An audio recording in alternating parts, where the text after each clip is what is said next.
Poddin My Noggin, hosted by CK Sims, creating a platform to elevate, educate, and heal by creating a space where people can share their stories of struggle, triumph, and redemption. CKS Media. Hello everyone, and welcome back to another episode of Poddin My Noggin. This is our actual 50th episode of our first season, and I can't believe I got here. Now this week, it's just me, so sorry, you're just going to put up with me. I thought about what I wanted to talk about, and as we're closing out the year with only a few episodes left, I thought that I would talk about my first love. My first love is something that's been with me since I was knee-high to a grasshopper. And it's solid and it's steady and it never lies. Actually, that's not true. It does lie. It never misleads. No, it does that as well. Never hurts my feelings. Nope, it makes me cry sometimes. It's solid and it's steady, and it's a love that I've had since, like I said, I was a child, and a love that stayed with me through all these years. They are loyal, if you will. And so what I am talking about are books. Reading is my first love. It is my happy place. It is my therapy. One of the things that I've talked about on the podcast before is that if I'm feeling untethered or in a space where things seem to be, I'm just detached from my body or I'm spiraling or whatever that situation may be, the best thing I can do for myself ever is to sit down and read a book. And I do that often. Now, this year, being a very busy year, work-wise, creative excursion-wise, adventure-wise, I didn't get to read nearly as many books as I would have hoped to. When I filmed my first podcast episode, December 31st last year, I was halfway through my 75th book, and I did not get to finish it before midnight. So I only read 74 and a half books in the year 2023. And this year I'd be lucky if I maybe got close to 30. So less than half of the books that I would normally read. So why do I want to talk about them? Well, I do know that for me, I'm a bookworm, and being a bookworm, I love reading stories, the things that you can discover about yourself in a story, how you react about certain things in a story. And then on top of that, just getting lost, right? Getting, like, when I watch a movie, for instance, I sit down, I watch a movie, and I get lost in that movie. I become a part of its world. I feel, emote, all of that sort of thing. And then at the end, it's over, and I close that sort of chapter of my life, that movie. It was great. And I judge a movie by how it makes me feel. So some movies do better than others because it depends on if it can make me emote. So books are something I love. I know that there are people out there who don't love books or don't love reading, and I find it hard to understand, but to everyone is different. For me, I think a lot back to when I was young, maybe kindergarten age, grade 1, my dad worked in sort of a town that was about an hour or so away from the village that we lived in, the community, really. It was just very small. And I remember, like, every day he'd come home from work, he would have like a new book for me to read, and him and my mom would read those books to me, and I would read them to them.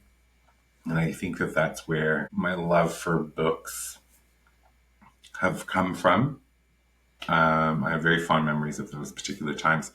So for a moment, let's go back to Christmas of last year. And my cousin had purchased me 2 books for Christmas. And these two books were by an author I had never heard of. I never heard about the books, and they were a part of a series that we discovered after I had opened them. And then there was another part of that series that was going to be coming out in June. Now, so the purpose of today's sort of episode, if you will, is talking about books, but to talk about my favorite books from this year, and what I started off the year by reading. So this author that was unknown to me wrote this book, The Housemaid. Her name is Freida McFadden.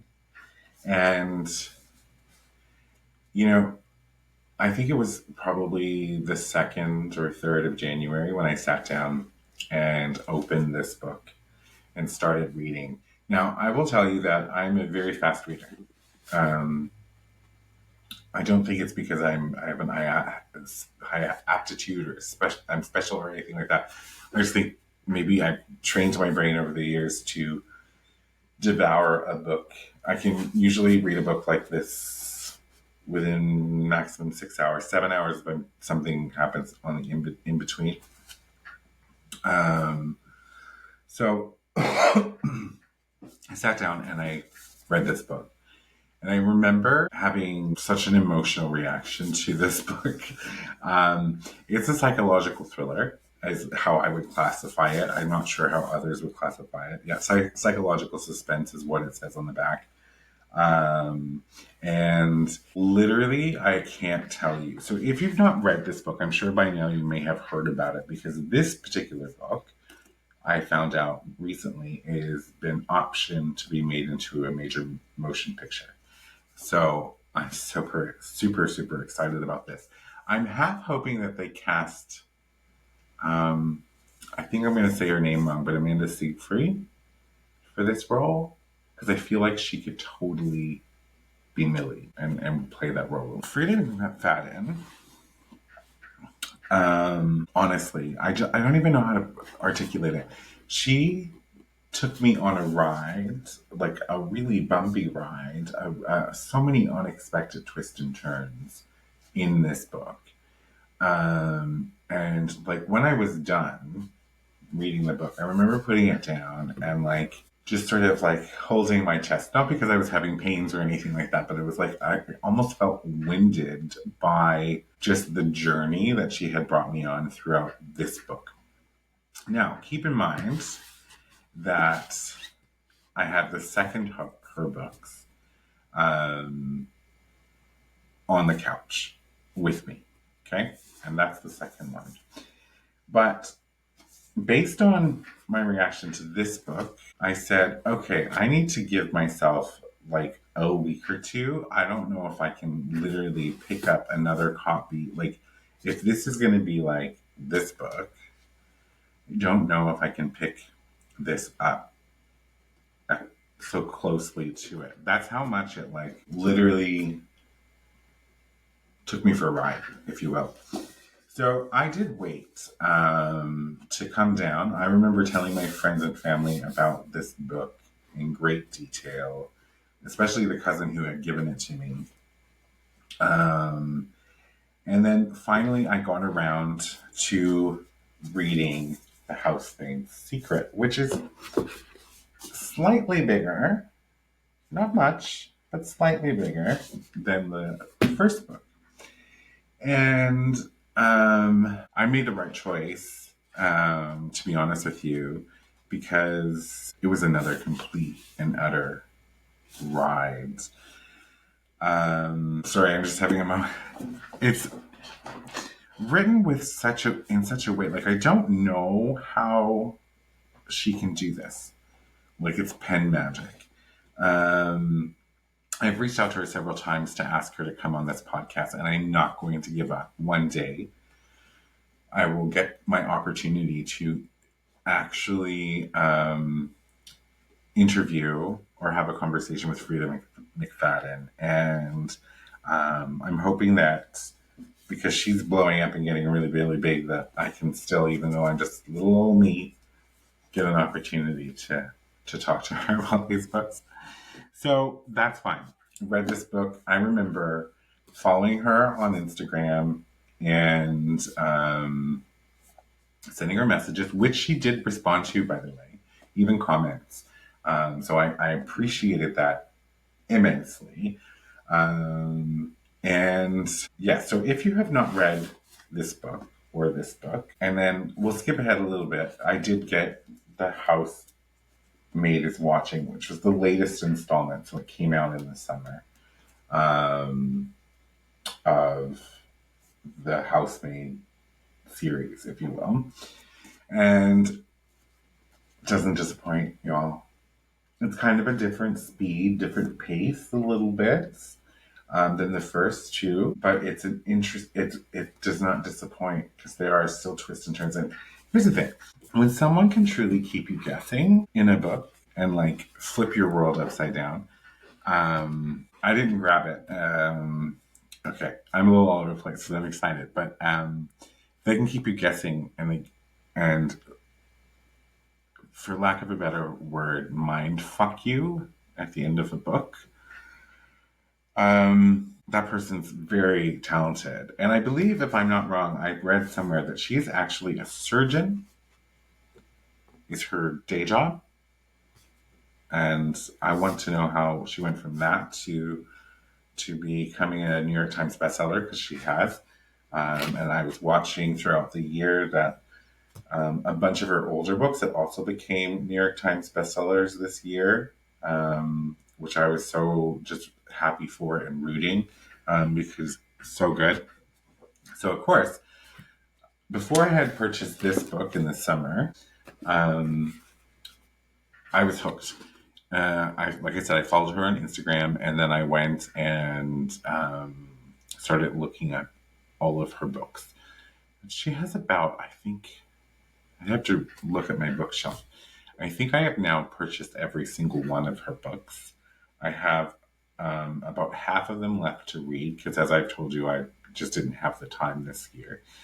But the next book that I read by Freida McFadden is this book, The Coworker. Completely different story from this, of course, but heart palpitation from this particular book. Okay, heart palpitations. And she really gets you. She really gets you like right into between the rib cage, and I'm not giving things away because I want you to go out and read them. If you enjoy psychological suspense, things that just sort of like rock your world, make your mind go, Freida McFadden. So The Coworker was a really interesting book. The whole thing, the whole story from start to finish, the people involved, the twist of the people involved, the unlikely web that you don't see coming, those connections that you're like, oh my God, what? What? So, The Coworker, okay? Now, I didn't grab it off my bookshelf, and I regret doing it right now, but there was a book that she also wrote, and it's called The Teacher. That one made me have to take like several month break from Freida McFadden, just for my poor heart. And if you're going to read any book by Freida McFadden, just based solely on my experience, go with The Teacher. Yeah, because it is mindfucky on a whole different level. Let me tell you an actual story about that book. So I read that book once again in one sitting, was completely in it, loved every minute of it, and it was fantastic. And I remember finishing the book and was just like, holy cow.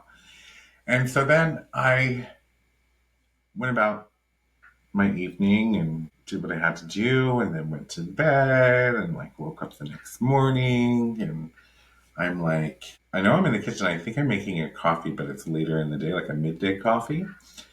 And I'm standing in the kitchen. So I've been up now since 6, and this is probably like 12:30, 1 o'clock.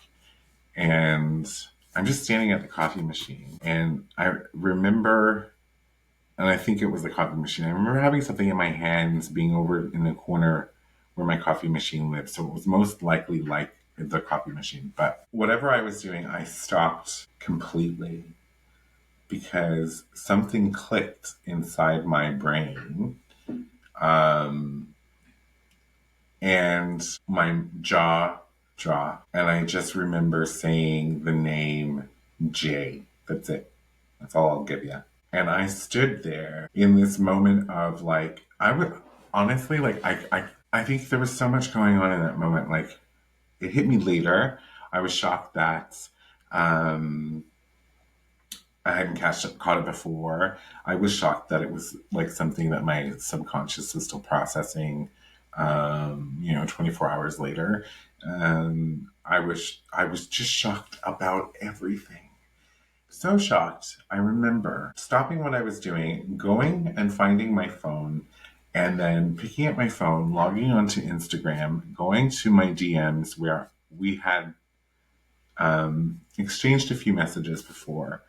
And I was like, oh my God, I just finished reading The Teacher. And I said something to her, including the word J. And I'm like, mind blown. I can't even. And she hearted it, which I think is just still fantastic. I really appreciate that she takes the time to read some of her messages, and she hearted that. It was like the validation that I needed. Because I'm like, no one else is going to understand what just happened to me in my kitchen. But the teacher, and the reason I say the teacher is because of that experience and because of the experience I had with all of the emotions while reading it. But yeah, so the teacher, the housemaid, any book actually I think you pick up by Freida McFadden is not going to disappoint, especially if you're into psychological suspense. And even if you don't know if you are, start with the housemaid. No, start with the teacher. Oh, see, now I'm really... Either one. Pick either one. Oh, see, it's really hard. It's really hard. Because the stories are so different. Like, completely different. But so good. Anyway, Freida McFadden has taken over my life in 2024. I read another one of hers that I thought was incredibly well written. And the ending, if that's... She really kills you in the ending. Maybe she's a heart surgeon, and I don't know what type of surgeon she is. I have to Google that actually. Maybe she's a heart surgeon and she's trying to drum up business, right? Give me palpitations, I have a coronary infarction or whatever it is, and I have to go see her to get fixed up. Such a great book. So in 2024, like I said, I've purchased, I believe, I will check again in 2025, every single copy of what Freida McFadden has written. So, in addition to that, Freida McFadden has most definitely taken over my 2024, as I mentioned already.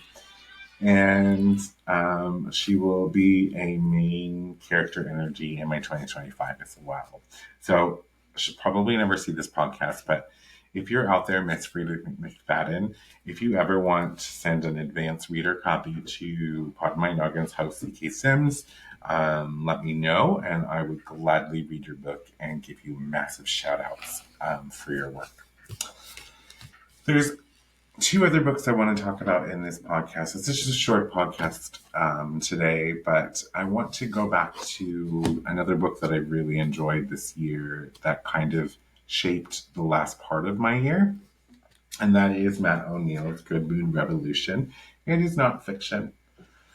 It is really a roadmap and a pathway to moving yourself out of bad moods into good moods, and igniting the power of conscious happiness. Because I think happiness is a choice as well. It's how we view everything, our mindset, all of those components.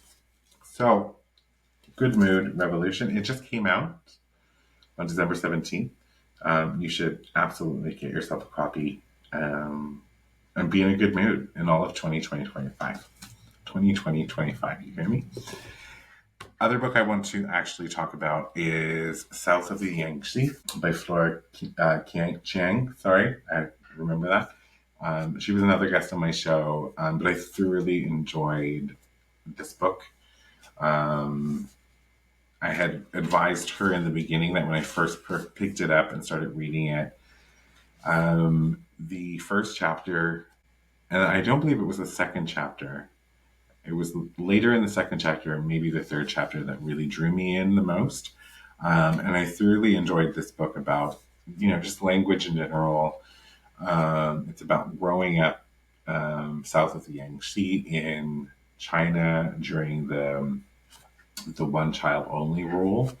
Absolutely beautifully, breathtakingly written, and I couldn't recommend it enough to people who read it, want to read a book that is about a different culture. And I think that that's what I loved about this book so much, is how this individual painted the characters and showed us different components and elements of their culture that we don't get to see often. And it is so well done. So well done. So I will recommend you to read South of the Yangtze as well. I would be remiss if I did not include another book that I have read probably 100 times. And one, in fact, that I actually wrote as well. It is called Life and Stitches by C.K. Sims. It is such, I think, a cute and adorable young adult story, really, to be honest with you. The ending I love. It was written originally in 2014. It was like over a decade ago. Well, originally it was written in 2008, actually. It was half published in 2013-14, and I ripped it back because I was afraid. And then I decided last year to go into the story, do some rewrites, add some character depth and development, and really re-release it and give it its proper life. And the first part of my year really was spent going through all of the different chapters and the different stories. And honestly, I do love the story so much. And I'm not biased because I wrote it. I just kind of like that story. I think it's really cute. I think that it shows a bit of an underdog. It shows depth in how sometimes people can be selfish when trying to achieve their goals. It shows drama and adventure and all of these things. And it's not really what I would say rooted in like complete reality, to be honest, but it really reads like a movie. And I think that that's how my brain works when I'm writing, is that I see it play out in my brain as a movie, and then I try to create that in the book. Now, I'm not the best writer in the world. I would consider myself a storyteller, not a writer. But you have to write to tell your stories if you want them to come out in a book that you can put on a bookshelf. This particular cover was really special for me. It was designed by Rebecca Carrier, and she's a brilliant artist and designer. And the whole concept that I gave her was I wanted it to look like a quilt with the little patches. And so she designed each of these little patches. And they all represent something within the book. And yeah, I totally love this book so much, just because it was something that I worked really hard on. And saw come to life. So that is my episode today on books. I would love to hear about what books you read in 2024 and what books you plan to read in 2025. And if you have book recommendations, let me know, because I'm totally always open to reading a good book recommended by someone, and especially if they tell me parts of why they loved this book, not necessarily what happens in the book, but part of the emotions that they might have experienced during that book, because that really makes me be like, okay, if I read this book, will I have similar reactions? And I love the diversity in that. Like sometimes one person can read a book and another person can read a book and they have completely different experiences. And that is very much about what life all is, really, is everybody's individual perception of what is happening in front of them. So that's my show for today. Freida McFadden ruled my 2024. She probably will rule my 2025 unless y'all get me onto another author that takes up rent-free space in my brain. So yeah, hit like and subscribe. Follow along. We're going to be moving into season 2 in the beginning of 2025. And thank you, as always, for tuning in and watching. And I appreciate all of you. Happy holidays, everyone.